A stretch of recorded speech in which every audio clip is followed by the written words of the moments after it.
It's the morning of day 2, and like my hair, the hunting is not looking good.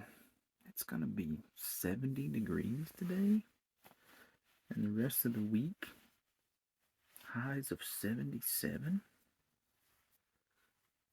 Did I pick the wrong week? I guess we're going to find out. It's Halloween, so in honor of Halloween, I am going to dress up like a hunter, and then I'm going to go pretend to be a hunter. And I'm hoping that the weather, the moon phase, and everything else mean nothing, and that the rut is about timing, and that no matter what the weather, no matter what the temperature, nature does its thing. So, may do some different things. I may end up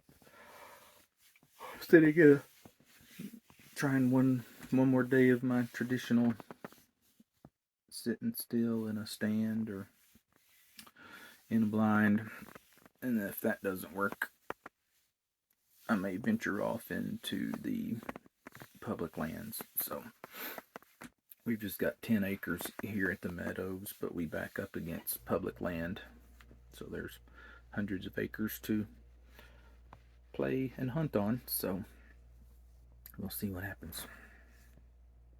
Anyway, day 2. Blech. The day started absolutely beautiful. If I was interested in doing anything other than deer hunting, I would have been ecstatic to have a 75-degree day in late October or early November to play. But I was looking for some deer action, and warm, windy weather is not what I would call optimal. As the sun rose and the world came to life, the air began to stir from the heat radiating from the sun. It really is one of life's true treasures to be awake and alert for the awakening of the earth on a late October morning. To see the world change from essentially black and white to red to an explosion of color is truly one of my favorite things to witness. There's a sound that a silent meadow makes before dawn that is unmatched.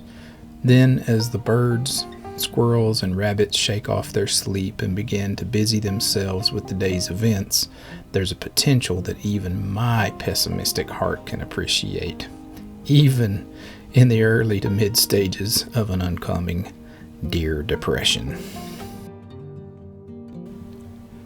My sole companion this morning was a huge possum that I watched mill around for a few minutes.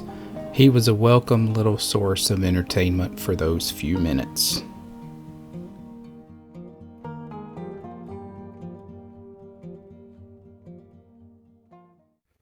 That's about 8:30, and if the deer are chasing, they are not chasing here, because it is boring. Hopefully the action picks up soon. Maybe they were just out partying late last night and they're getting up late this morning. We'll see.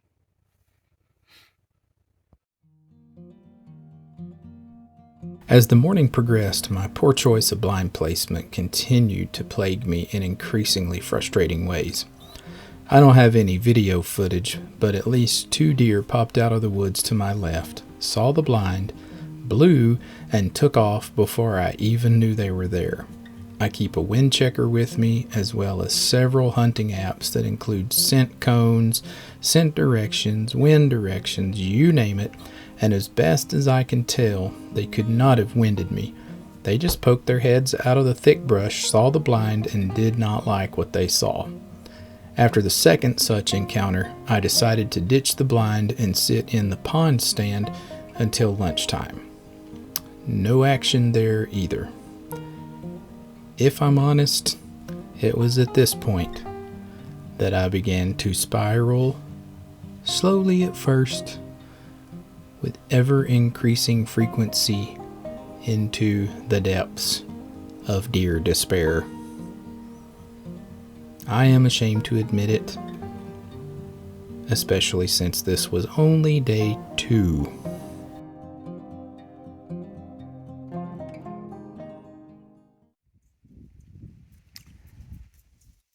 So wind shifted, and I've now been blown 3 times, twice in the blind, and just now at the camper while having lunch. So the deer are up and moving, but the wind's kind of swirling around and changing direction, so this may be difficult.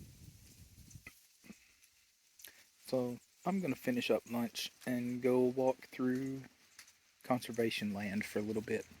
See if I can find a little spot to sit and maybe watch an oak flat or something like that and get out of these open areas, which apparently I can't play. My walk in the public land revealed a very interesting spot that contained all the ingredients for some serious action. I marked it on my onX app and made a plan to return in the morning to start off day 3's hunt.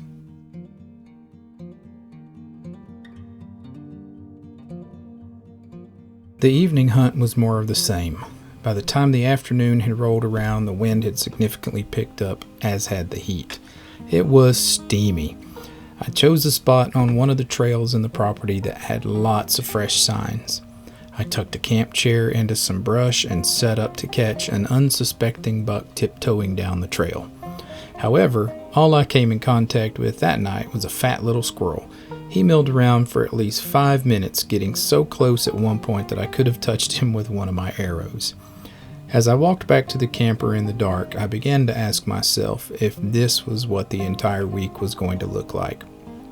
At that point, there was plenty of week left and lots of potential, but I just couldn't shake the feeling that this heat and wind were going to throw a monkey wrench in my machine.